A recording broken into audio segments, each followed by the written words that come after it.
Growing up, I was a pretty rebellious child. It was hard for me to listen, to stay still, you know. My dad, he was really abusive to me. He used to hit me. One thing I do remember when I was growing up is that he used to lock me up in the bathroom for hours. You know, they would go to the store or they would go somewhere, and then my punishment would be like being locked up in the bathroom. Around the age of, I want to say 11 and a half, I got told that my dad wasn't my real dad. From there, the way I acted and the way I talked towards him changed, you know, changed a lot. I started talking back to him. I started not caring what he had to say, started hanging out in the street more. My dad tried to tell me I couldn't. He'll try to hit me, couldn't stand him hitting me no more, so I fought back. I started looking more to the streets. At the same time, I needed to make money.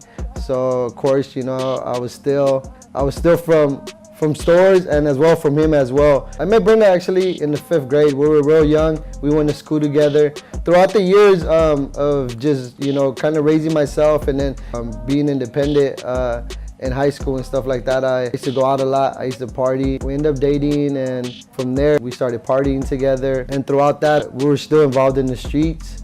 We were still hanging out with the neighborhood where we came from, and it just kind of took off from there. I ended up going to jail. It got real tough in there. My older brother ended up getting shot around the same time. It really impacted me being in there, so I ended up getting real mad.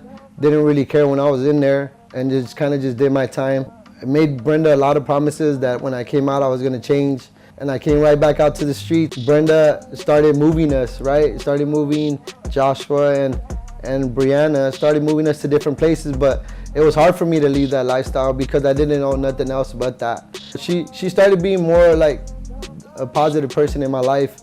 She ended up telling me she's gonna go to church. I started going to church more, and you know, I wasn't perfect, but I was trying. I was trying to give it my best. In the midst of all that, God touched my life. You know, He changed me. He started, you know, working inside of me, you know, things that were rooted inside of me.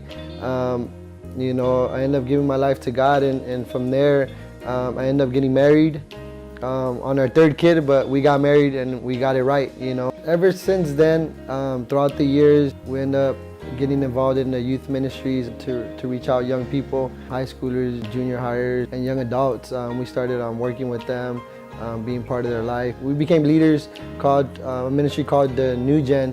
It's the new generation. It's intermediate kids, and we work with them. We have services, special services for them as well.